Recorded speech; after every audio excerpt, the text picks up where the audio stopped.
Yeah, regarding H. pylori, actually there are two things. I mean, we conducted extensive research on H. pylori. The good news is that the H. pylori in India is the good H. pylori. The H. pylori in Japan or Korea or Thailand are causing a lot of cancer, but our H. pylori appears to be the better variety and does not cause it. As far as the incidence is concerned, we actually had a rural program where our mobile vans used to go into the remote villages and check. Urbanization, sanitation improvement has reduced the incidence of H. pylori in Hyderabad. But if you go to the rural, it is 80% of the population are H. pylori positive. But in Hyderabad, the rate is much lesser, 10 to 20% maybe who are H. pylori positive. And we treat for H. pylori if we find that there are symptoms. But in general, there is no evidence in India to treat anybody who is a H. pylori positive per se. Hi, good evening. I just wanted to know, like these days, how much is detoxification of the body or the stomach important? These days, you know, that word is in vogue, detoxifying. So how important is that? No, that's what we're discussing earlier. I think there's no way you can actually detoxify a body. You can detoxify the minds, but not the body. The thing is that we have so many bacteria, so many substances in our body that we can't, even if you wash, suppose you take some substance to wash your bacteria completely away, at least one bacteria survives of different species. It will again multiply rapidly. Within 48 hours, they'll come back to normal. So there's no way we can completely clean the body of this. So this concept of detoxifying came in because people thought they can clean the bacteria and then create new ones, but this is not right. In fact, some of the bacteria may actually be good for you. Yeah, mostly they're good. And mostly they are good. So all the probiotics and things they are all actually trying to encourage the good bacteria in you.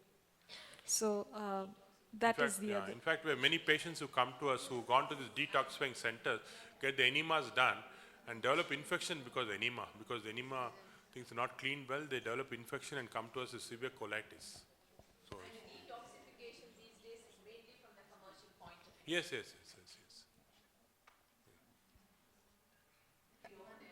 Excuse me. Yeah. We all know that stress is a major factor for many of our problems. And do you really enjoy practicing meditation to bring down the stress levels? Yeah. So stress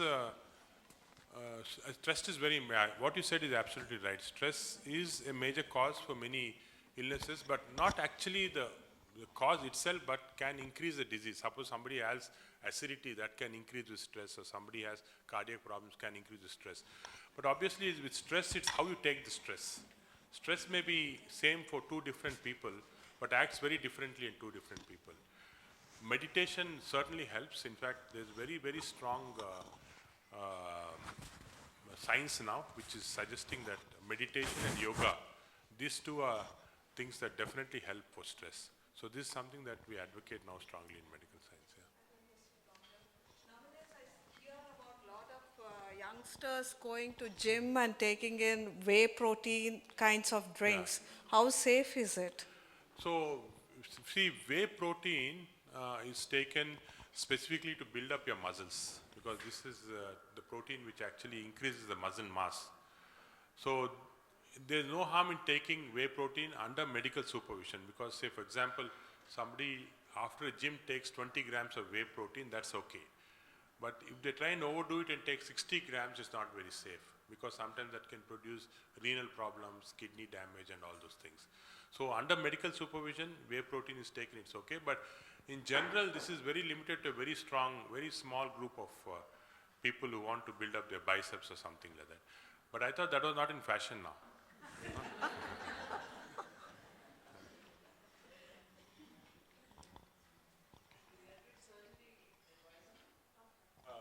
Yeah, bariatric surgery. So we, in fact, in our institute, we have philosophy, we try and discourage bariatric surgery. We have a lot of people who are approaching us. We have both endoscopic techniques where we can put a balloon inside to decrease the food, or we have techniques like and surgically doing laparoscopy, we do in extreme morbidity. If we feel that a patient, because extremely obese, is having health-related problems, cardiac and so on, then we advocate and do it.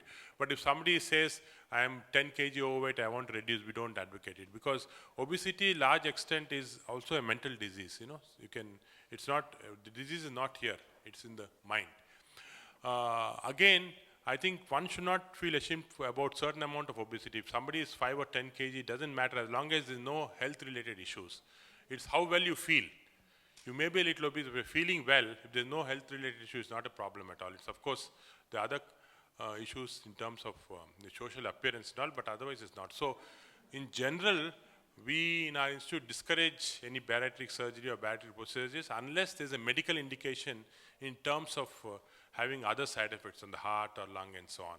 But now these procedures are standardized, they are very safe, they can be done without major problems. It depends upon so what is the height?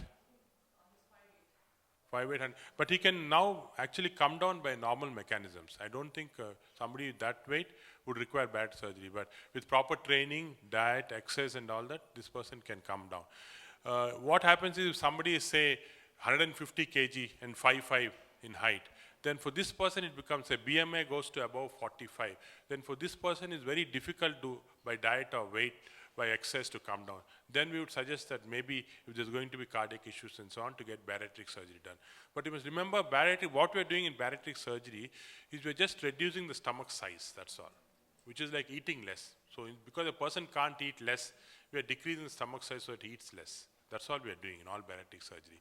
So what happens out, sometimes a person can cheat actually. So what instead of taking regular rice, they'll take high calorie chocolate drinks and things like that. So this is again, doctors don't advertise this, but many bariatric surgery patients again put back the weight.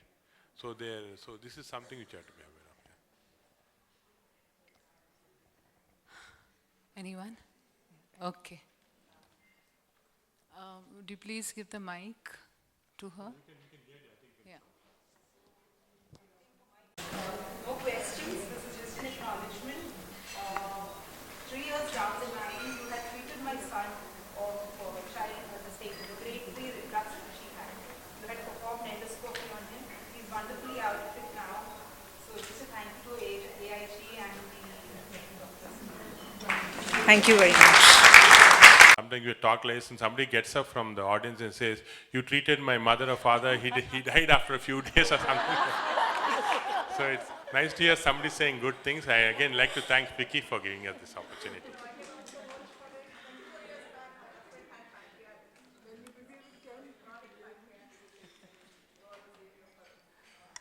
Thank you so much. Thank you so much, Dr. Nageshwar Reddy and Dr. Rupa Banerjee.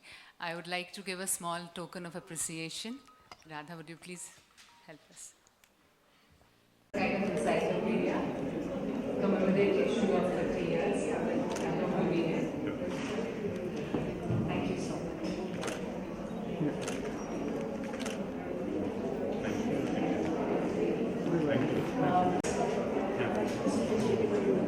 Rashmi side, please come. Ladies, please wait for the vote of thanks.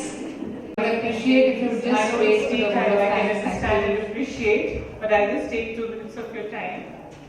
Respected chief guests for today, Dr. Nageshwar Reddy and Dr. Rupa Banerjee, past chairperson's floor, present chairperson, ladies and gentlemen.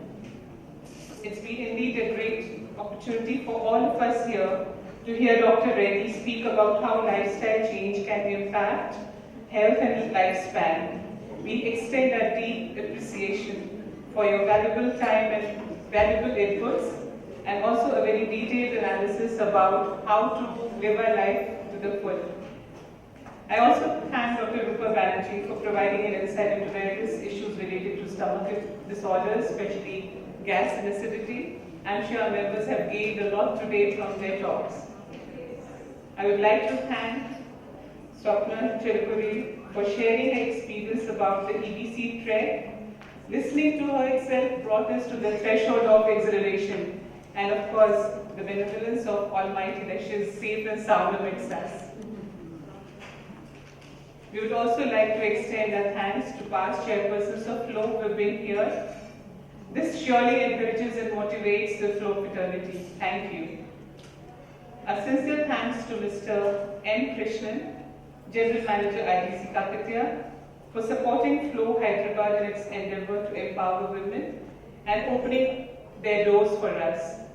We also thank the hospitality for their cooperation. We are forever grateful to the media, both electronic and print, for their continuous support in providing coverage for our events. Well, friends, any event at Flow cannot be possible without the involvement and dedication of the entire Flow team, headed by Mrs. Rekha Lahoti and all the committee members present here. Thank you, Rekha, and thank all the committee members. And of course, last but never the least, I reiterate that with all your support, you Flow members will continue to dream big and make things happen. Thank you for being here. Thank you very much. Tea is served, snacks are ready for you. You can now go and enjoy the evening. Right, please, sir. Thank you.